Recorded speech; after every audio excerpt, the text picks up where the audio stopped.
Bom dia, irmãs. A paz do Senhor Jesus esteja com todas. Vamos dar início à nossa aula da Escola Bíblica Dominical e eu queria convidar você nessa manhã para estar separando esse tempo. Pega a sua Bíblia, entrega o seu coração ao Senhor agora para que Ele possa falar ao nosso coração, para que Ele possa revelar a sua vontade para cada uma de nós. Amém? Nós vamos orar pelas nossas ofertas, em seguida já vamos orar pela aula, para que o Senhor possa realmente nos fortalecer, derramar sobre nós a sua alegria, para que a gente continue nessa caminhada, o adorando e o servindo de todo o coração. Amém? Pega aí a sua oferta, levanta a sua mão, agradeça a Deus pelas ofertas, entregue ao Senhor e também pela aula. Amém? Senhor Deus, em nome de Jesus, Pai, abençoa, Deus, cada vida que está comigo agora, Senhor, unida a mim em oração, Deus, para que apresentemos ao Senhor as nossas ofertas, que o Senhor possa nos dar sabedoria, nos dar entendimento, para que possamos saber administrar as nossas finanças, Pai, e que possamos ser generosas, e que possamos, Deus, receber a bênção do Senhor em todas as áreas da nossa vida, Pai. Em nome de Jesus, Pai, eu te agradeço por toda a provisão e por tudo o que o Senhor tem nos proporcionado, Deus, e não tem deixado faltar nada em nossas casas, Pai. Em nome de Jesus, Pai, eu também oro por esta aula, Pai. Quantas mulheres agora, Deus, estão assistindo, estão se dedicando, estão, Senhor, buscando, se interessando pelo Senhor, se interessando pelo reino, e eu peço que o Senhor use a minha vida, Deus, para falar ao coração de cada uma, para ministrar, para revelar a sua vontade, a sua verdade, e que possamos estar unidas no corpo de Cristo e fazendo o querer do Senhor. Em nome de Jesus, abençoe este domingo, que assim seja. Amém. Amém? Graças a Deus, né? Então, separei a sua oferta, entrega no culto de hoje à noite, ou quando você for na igreja, quem não pode ir ainda, né? Mas em breve, se Deus quiser, nós vamos estar juntas.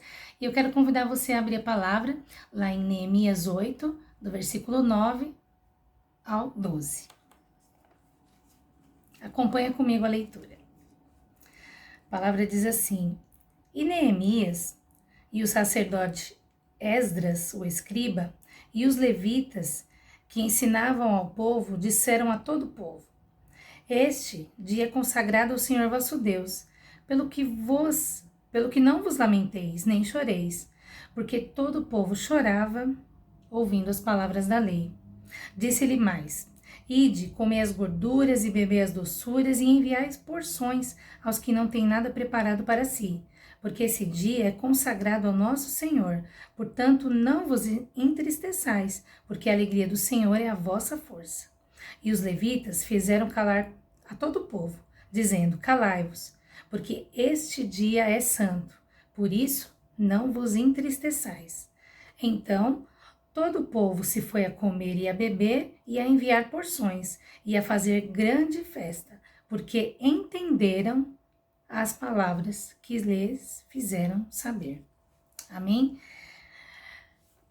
Então, eu vou tomar o início dessa aula para a gente dar uma olhadinha no que antecedeu esse momento tão importante e algo que ficou marcado para tantas gerações, do entendimento que o povo teve através da explicação dos sacerdotes e dos levitas e que fizeram ele ter essa mudança, né? Então, por isso que o tema da nossa aula é desabrigando a condenação para viver em convicção, né? Eu vou tentar não ficar repetindo o que o pastor falou, mas é importante a gente esmiuçar e meditar que foi algo muito precioso e revelador para as nossas vidas. Amém?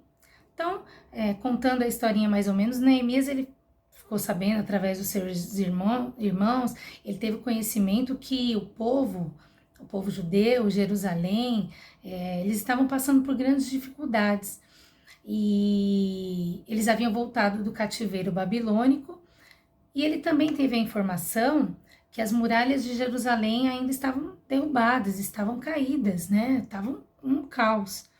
Neemias, a princípio, ele era um copeiro do rei, posteriormente a gente vê que ele virou governador de Judá. Então, ele tendo esta informação do que estava acontecendo, o que Neemias fez? Neemias sentou, Neemias chorou, Neemias orou, Neemias confessou o seu pecado, confessou o pecado do povo, e eu creio que aí nesse momento, quando Neemias ele teve essa informação e ele levou diante do Senhor, Deus ali já começou uma obra no coração de Neemias, e algo começou a queimar e arder no coração de Neemias, que foi reconstruir os muros de Jerusalém. Então aí vai pegando, vai compreendendo. O Senhor já começou a revelar algumas coisas para o coração de Neemias e ele se levantou para este propósito. Na continuação, depois você pode ler esse livro que não é tão grande, ler toda a história com mais calma em casa, mas o rei percebeu que Neemias estava triste e perguntou para ele o que estava acontecendo. E Neemias falou o motivo, revelou e foi mais ousado ainda e pediu autorização para o rei liberar ele, para ele ir fazer essa obra que é reconstruir os muros. Então a gente já começa a observar que essa disposição de Neemias em reconstruir os muros, Deus estava com ele. Porque Deus ele capacita as nossas vidas para caminharmos com ele, para realizarmos a obra do Senhor. Amém? Depois, mais à frente, nós vemos que Sambalate, Tobias, os inimigos, né, outros governadores, amonitas, eles zombaram de Neemias, eles riram de Neemias, eles tiveram total descrença em Neemias, que Neemias não teria menor condição, aquele povo fraco, não teria menor condição de reconstruir os muros. Mas o povo ali, ele estava debaixo de uma provisão de Deus, e o povo se armou, se preparou, vigiou, trabalhou. E aquele povinho ali, aquele povinho da conversa, era atrapalhado porque o próprio Deus atrapalhava os planos do inimigo. O inimigo era confundido. Só que tem uma coisa, irmãs, o inimigo era insistente. Vamos ler agora lá no capítulo 6, versos 2 e 3. 6, 2 e 3. Que diz assim: Sambalate e Gesem enviaram a dizer: Vem, congreguemo-nos justamente nas aldeias no vale de Ono, por quem tentavam fazer mal. E enviei-lhes mensageiros a dizer, isso daí foi Neemias, né? Estou fazendo uma grande obra, de modo que não poderei descer. Por que cessaria esta obra enquanto eu a deixasse e fosse ter convosco? Ou seja, Neemias falou assim, eu estou fazendo um trabalho importante. Por que eu vou dar ouvidos para vocês? Por que eu vou parar essa grande obra que Deus colocou nas minhas mãos? Uma obra de restauração, de reconstrução para algo que já foi condenado. Por que eu vou fazer isso? Para dar atenção para vocês. E é o que eu falo para nós agora, trazendo para as nossas vidas. Quando nós estamos no caminho do Senhor, fazendo a obra, trabalhando, envolvido nas coisas de Deus, por que nós vamos parar para dar atenção às astúcias e palavras do inimigo? Amém? Mas não para por aí não. Olha o que continua no versículo 4 do capítulo 6. E da mesma maneira enviaram a mim 4 vezes. E o que Neemias fez? E da mesma maneira eu lhe respondi. Neemias aí alcançou algo que foi uma convicção. Neemias estava convicto. Então o inimigo vinha uma vez, 2, 3, 4. E qual que era a postura de Neemias? Eu respondia da mesma maneira, eu não vou perder meu tempo com vocês. E isso é o que acontece, irmãs, com uma pessoa que tem convicção. Ela não vai dar ouvidos para que o inimigo tá tentando dizer que ela é fraca, que ela não vai conseguir, que não adianta ser crente, que não adianta, que você não vai conseguir se converter, que você não sai do seu pecado, que você não consegue abandonar. Enfim, é isso que o inimigo tenta trabalhar nas nossas vidas, mas nós sabemos que nós temos que continuar nessa obra. Enfim, irmãs, voltando aqui assim para a gente falar sobre nós. O processo foi luta, a obra foi concluída e todos se reuniram. E Esdras, o sacerdote mestre da lei, todo mundo se reuniu, Neemias, os levitas, começaram a ler e todos começaram a dar atenção. Os levitas interpretaram, explicaram para o povo. E o que aconteceu? Quando começou a contar a história, todas as leis e tudo que aconteceu, a história do povo judeu, enfim, o povo caiu em desespero. O povo começou a chorar. E aí é que a gente entra nesse versículo, né, que foi o texto-chave que a gente leu. E depois eles construírem e verem toda aquela conquista, toda a vitória, tudo que tinha sido realizado pelo esforço de suas mãos com a bênção do Senhor, eles ficaram apavorados. Quando começaram a reconhecer os seus pecados e as suas fraquezas. Só que Neemias já estava convicto, Neemias já estava esperto. Ele revelou a eles que era o momento de celebrar, que foi o que aconteceu no versículo 12 do capítulo 8. O povo parece que praticamente, na hora que Neemias revelou para eles que aquele era o momento de se alegrar, de celebrar, o que o povo fez? Imediatamente foi celebrar, e foi fazer a festa, e foi fazer tudo o que eles precisavam e deveriam fazer naquele momento. Irmãs, Deus nos chamou, nos capacitou, se revelou a nós por meio da obra de Cristo, da obra da cruz, e o compreender, o ouvir, o obedecer, o receber, o fazer parte deste plano é o que vai conduzir os nossos dias aqui na Terra para que a graça do Senhor seja manifesta em meio ao caos. Aí lembra o que aconteceu com Neemias?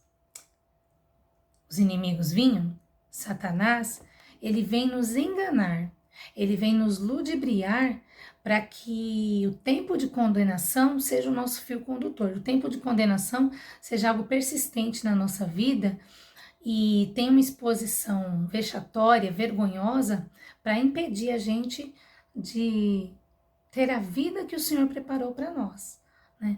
E impedir que a palavra revelada ela seja algo que vivamos, que tenhamos experiências com Cristo, que tenhamos essa convicção, que é como o pastor falava, que a convicção é a linguagem do Espírito. Amém? E eu faço uma pergunta para você agora. Você realmente tem convicção da sua posição e da sua condição de filho em Cristo Jesus? Abre a palavra do Senhor lá em Romanos 8, 1 e 2. Vamos ler o que essa palavra nos ensina e nos revela. Portanto, agora nenhuma condenação há para os que estão em Cristo Jesus, que não andam segundo a carne, mas o Espírito. Porque a lei do Espírito de vida em Cristo Jesus me livrou da lei, do pecado e da morte. Você me pergunta, como que eu posso ter uma vida de convicção? Como ouvir a voz de Deus? Como ouvir a revelação do Senhor? Como, no sentido de não escutar, mas de obedecer e de viver. Sabemos que há renúncia, sabemos que negamos a nós mesmos. Então, a própria palavra nos orienta que para que nós possamos dar ouvido à voz do Espírito, precisamos ter duas atitudes. Precisamos submeter, uma atitude em duas coisas. Nós precisamos submeter ao Espírito do Senhor a nossa carne e a nossa alma. A carne, o corpo, precisamos submeter a nossa carne, por exemplo, eu não tenho vontade de louvar, eu tô lá na igreja, eu não tenho vontade de cantar, eu não tenho vontade de ir fisicamente ao templo, é uma obra do Espírito. Mas como você vai ter esse tipo de atitude?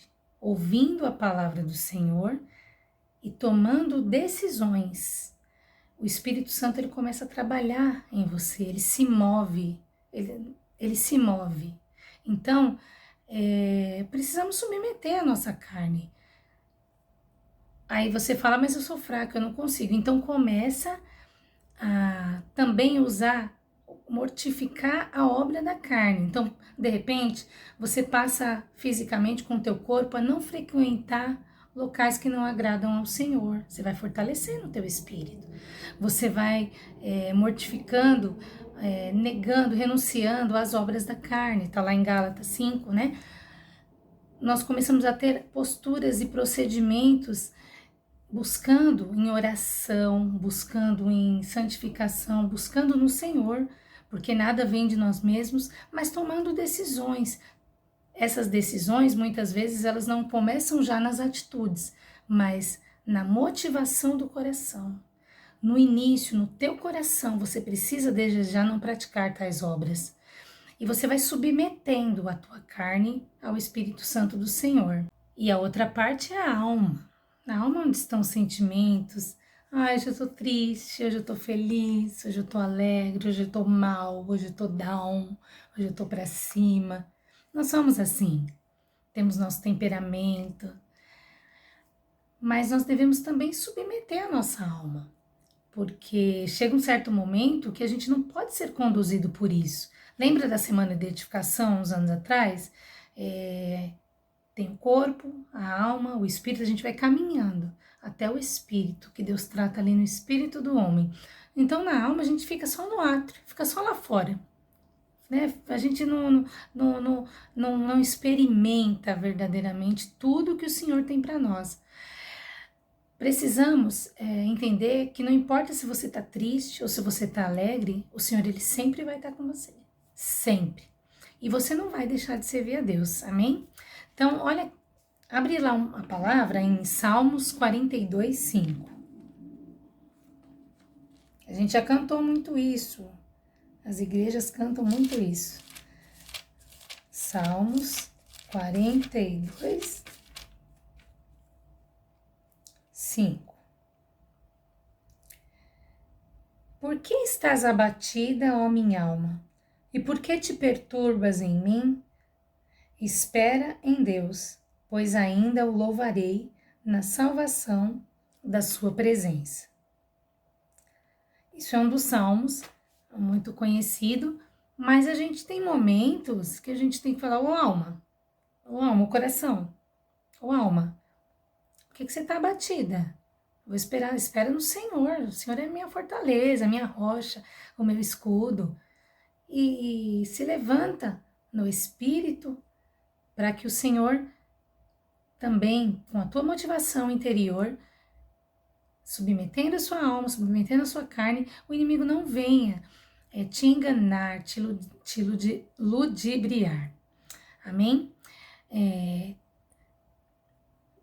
O problema está em escutar o evangelho e viver uma vida de condenação. Então você ouve o evangelho e vive uma vida de condenação. Sabe por que a gente faz isso? Porque algumas de nós fazemos isso, porque é como se você tivesse ganhado um presente.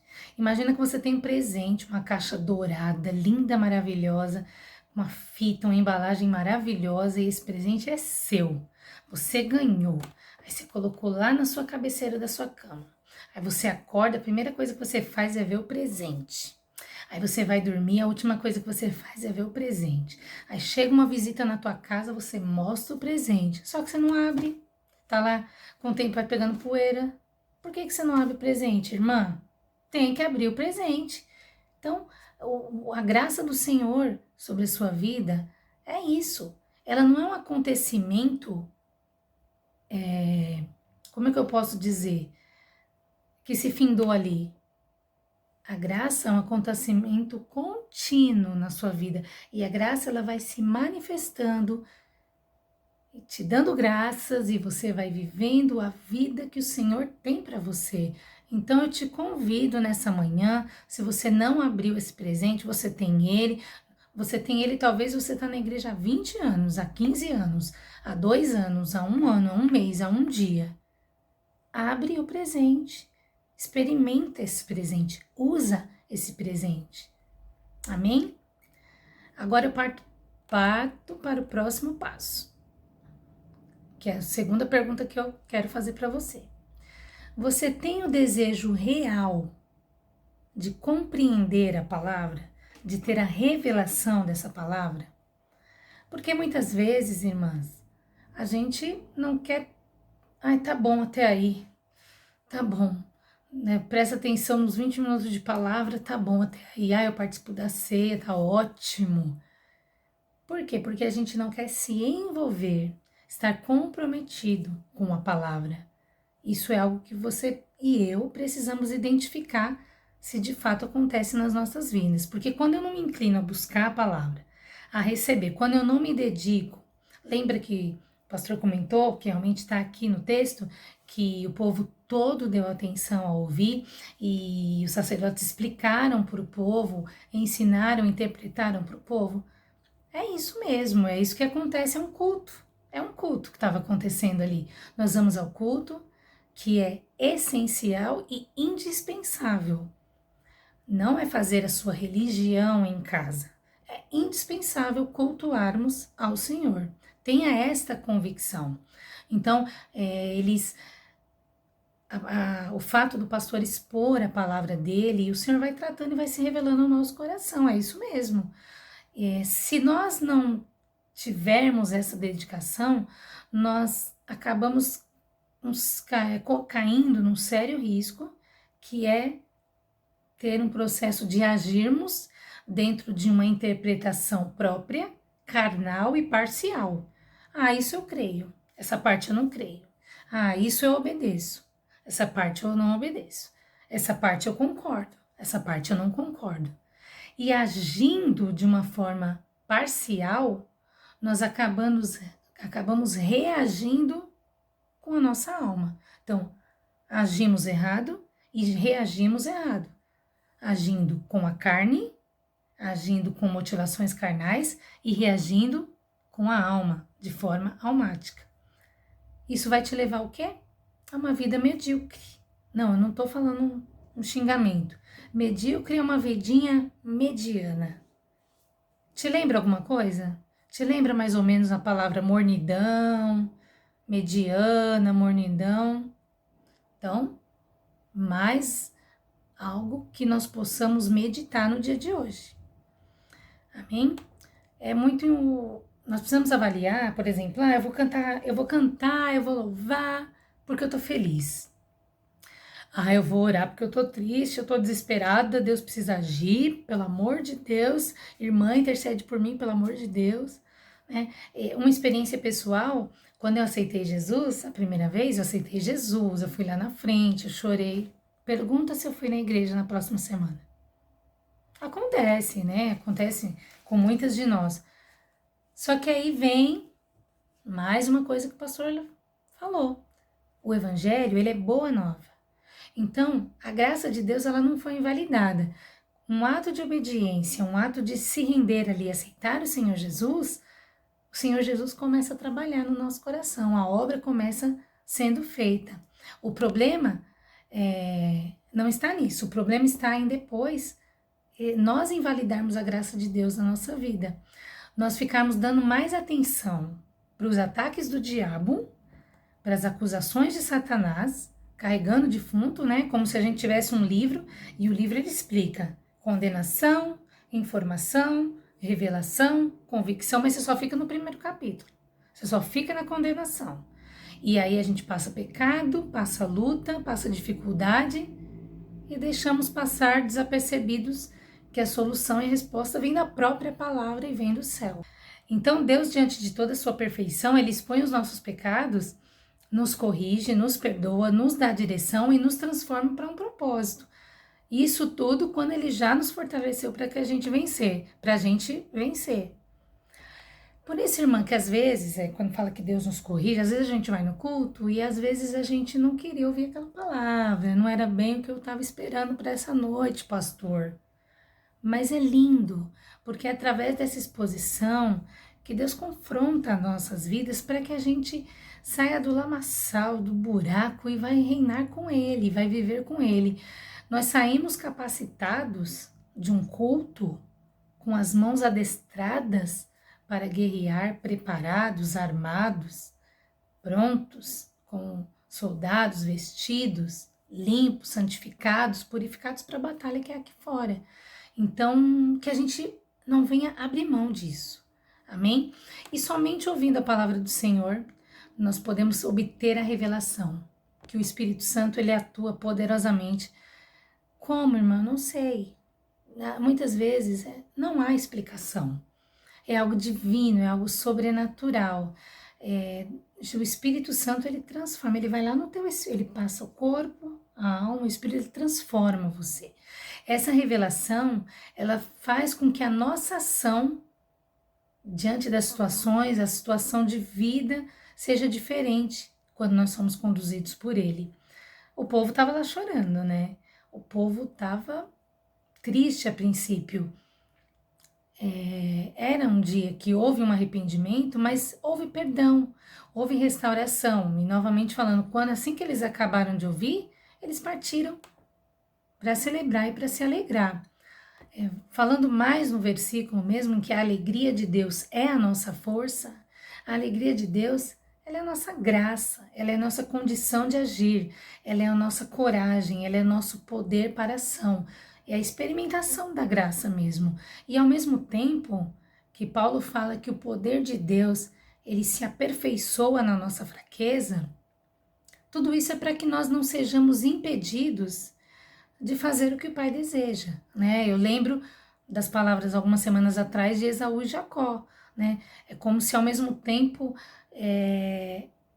nós não venhamos nos depreciar, viver nos depreciando, nos machucando, nos magoando pelo pecado que cometemos, mas ao mesmo tempo o poder de Deus se aperfeiçoando em nossa fraqueza, nós não venhamos nos vangloriar e nos engrandecer. Abre comigo em 2 Coríntios 12, 9.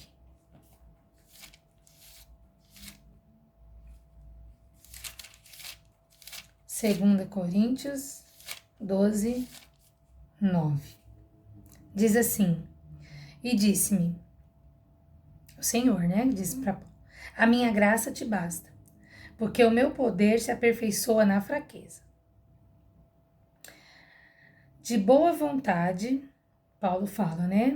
Me gloriarei nas minhas fraquezas, para que em mim habite o poder de Cristo. Então, é a importância da revelação desse versículo.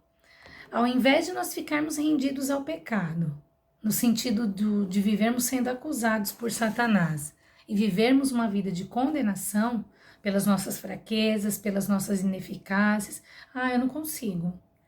Vou te falar uma coisa, sem Jesus a gente não consegue mesmo. É aí que está a pérola, o presente. Nós nos gloriamos por saber que o poder de Cristo repousa sobre nós através das nossas fraquezas. Eu quero encerrar, partindo para a parte final, falando o seguinte: nós não podemos nos esquecer que Jesus está conosco sempre. E é muito confuso, né? Como que Jesus pode estar comigo e eu viver uma vida de condenação ao lado dele? Exato, ao lado dele, não. Deixa ele viver dentro, deixa ele viver através, para que nós não demos abrigo para a condenação, mas demos abrigo para o Espírito Santo, que vai nos trazer convicção. A condenação, irmãs, é como se você vivesse na porta de um palácio ali, e você estivesse ali, só do lado de fora, só olhando, como empregado. Que se quiser comer, você tem que pagar. Se você quiser algo, você tem que se sacrificar. Tem que ser obrigado. Você tem que mendigar por uma bênção. E aí, quando você recebe a bênção, você se sente culpado por ser abençoado. Não. Que nessa manhã isso possa ser mudado na sua vida. A convicção, ela faz você viver o reino. Ela faz eu e você sabermos que Jesus, ele não está aqui agora, assim, de forma presencial, fisicamente, que eu não vi a minha morada celestial, que eu não conheço, mas que tudo aquilo que ele falou é real. E que tudo aquilo que ele falou, eu faço parte, é meu. A revelação, através da palavra do Senhor, é algo que queima e arde em nosso coração, porque nós ansiamos aquele grande dia que a gente vai ver o Senhor. A revelação, esse caminho percorrido de condenação, revelação e convicção, essa revelação é a cruz de Cristo. Essa revelação é Jesus Cristo. Se nós compreendermos que Jesus Cristo é tudo, que o nome de Jesus é sobre todo nome, se nós compreendermos que não podemos dispensar a palavra do Senhor, desprezar, e que não podemos ter a palavra do Senhor como uma história muito bonita, que me dá paz, que é muito legal, que me dá alívio, que me acalma. Não é um mantra. A palavra do Senhor, ela é vida, e vida em abundância. Amém? Então vamos agradecer. Eu agradeço você que esteve compartilhando da palavra comigo. E peça que o Senhor continue falando ao nosso coração, ao teu e ao meu coração, para que possamos ter um coração rendido a Ele, dando ouvido à palavra do Senhor, dando ouvido aos ensinamentos e valorizando esse presente. E que você, ao sair dessa aula, você possa abrir esse presente e você possa usar esse presente. Amém? Deus amado, eu te agradeço, Pai, por cada vida que está acompanhando esta aula, as que vão acompanhar depois. Eu te agradeço, Deus, pelo presente que o Senhor nos deu. Eu te agradeço, Deus, porque já não há condenação para aqueles que estão em Cristo Jesus, e nós estamos em Cristo, Pai. Temos nossas imperfeições, temos muitas vezes nossas interpretações, Pai, mas que o Senhor reine em nós, que o Senhor nos dê sabedoria, que o seu Espírito Santo não desista de nós e se revele a nós e nos ensine, e que diante de toda acusação de Satanás, que de nós, que do nosso coração, que do nosso ser, exale o perfume de Cristo, exale a grandeza do reino, exale o Senhor, que o Senhor venha viver através de nós, Pai, para que a vida plena, a vida abundante, a vida de vitória, Pai, seja algo presente na vida de cada uma de nós. Tira as escamas dos nossos olhos para que não tenhamos a vista embaçada e venhamos ficar somente pensando no pecado e nos enganando e sendo enganadas por Satanás, mas que vivamos o reino, o evangelho, Pai, e colocamos as nossas vidas em tuas mãos neste dia, agradecendo por tudo e principalmente pela tua palavra, Pai, em nome de Jesus. Amém. Amém. Deus abençoe vocês. Mais à noite estaremos no culto e espero que logo, logo a gente possa voltar a ter as nossas aulas presenciais. Amém? Deus abençoe. Amo vocês.